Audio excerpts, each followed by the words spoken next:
Paramashivoham. So, joining with us today, we have Ma Sarita Pasupaleti, who is joining with us to share her journey as a mother, as a woman, how she experienced Swamiji in her life, and how Devi has showered her. Nithyanandam, Ma Sarita Pasupaleti. Nithyanandam, Yes, I think we can just wait for a moment till she's shown. yes, so we're just going to have her projected.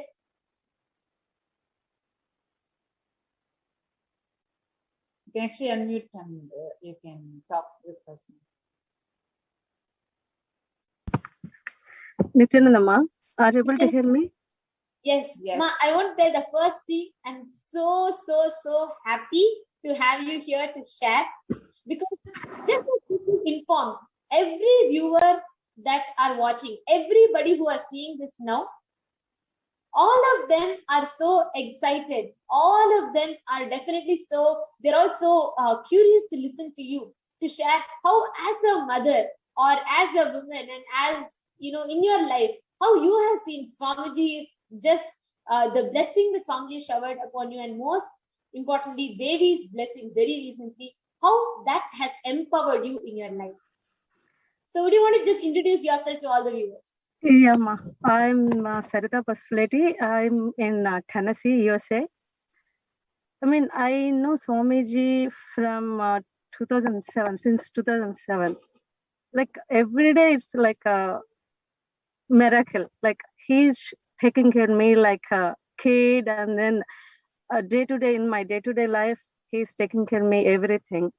And not only like a work side and the family and the kids, everything he's taking care.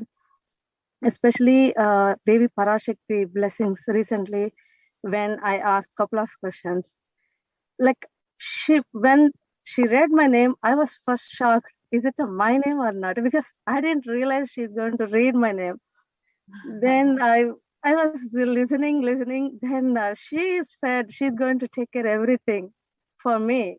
And she said, don't worry about the kids. Leave it to them. I'm going to take care. And whatever I asked her, she said she's going to take it. It's like amazing.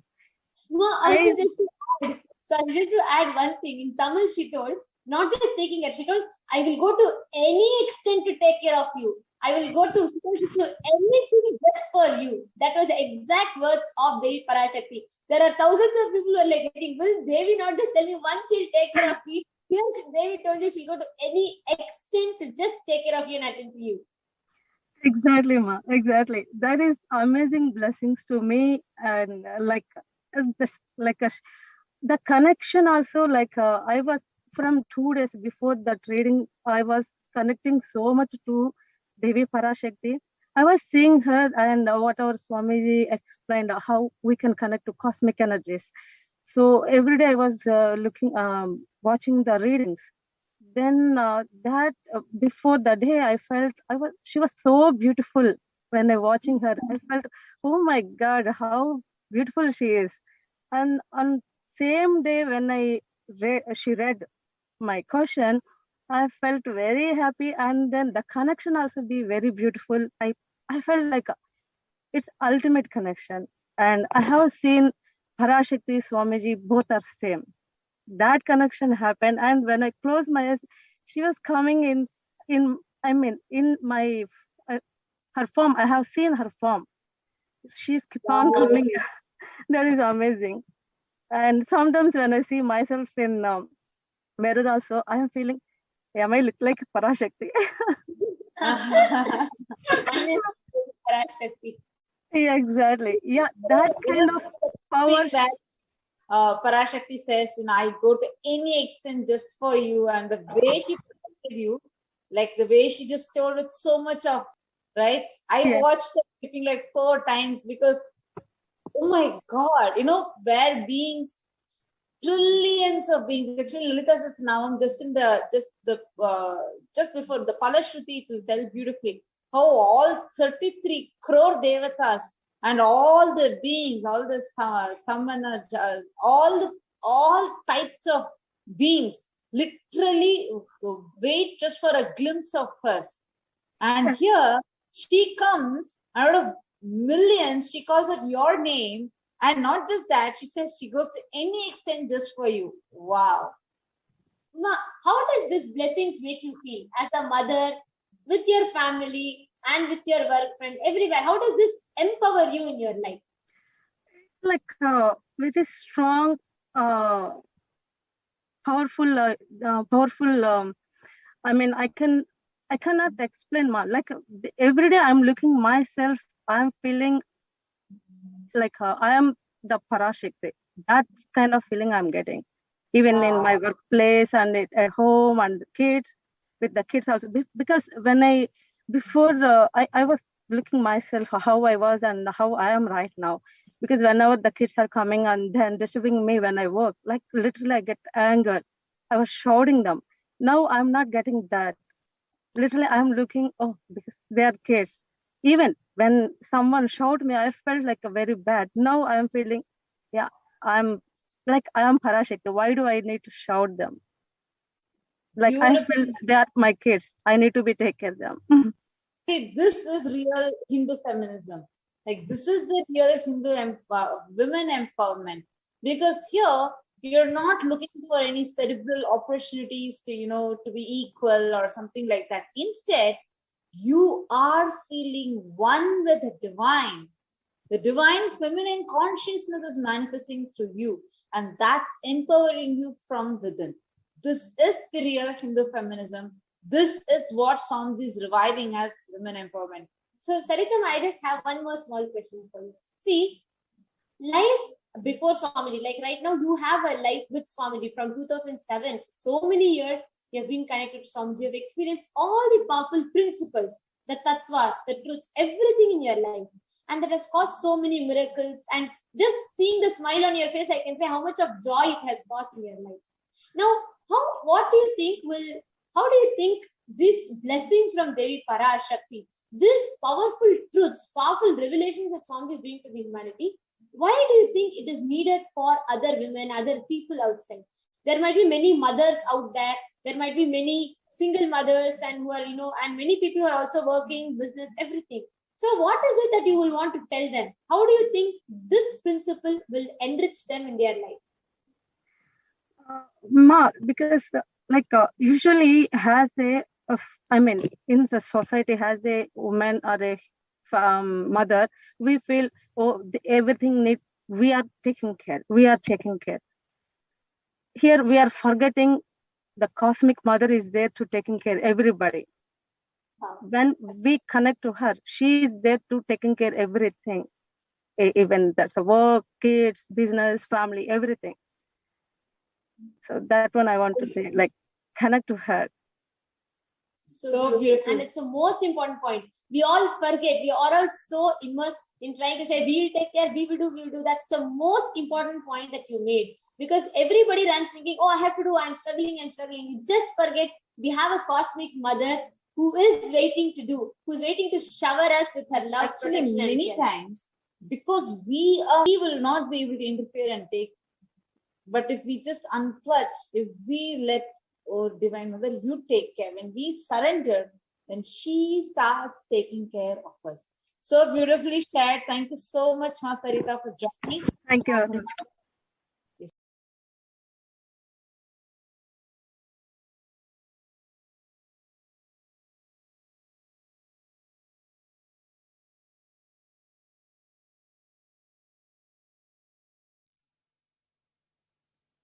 Nithyanandam, dear viewers, and due to intense samadhi of the Supreme Pontiff of Hinduism, we will not be having the live Devi Parashakti Akashic readings right now. We will be moving into the power manifestation session very shortly. Stay tuned on all social media platforms to hear when the next live Devi Parashakti Akashic reading will be scheduled. And do stay tuned for the power manifestation session starting very shortly. Thank you, Nithyanandam.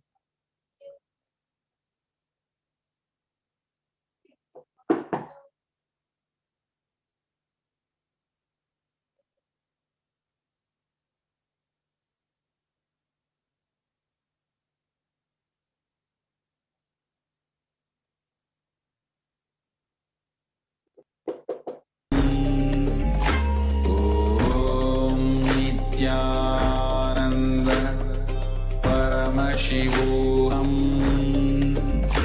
Om Nithyananda Paramashivoham. Om Nithyananda Paramashivoham. Om Nithyananda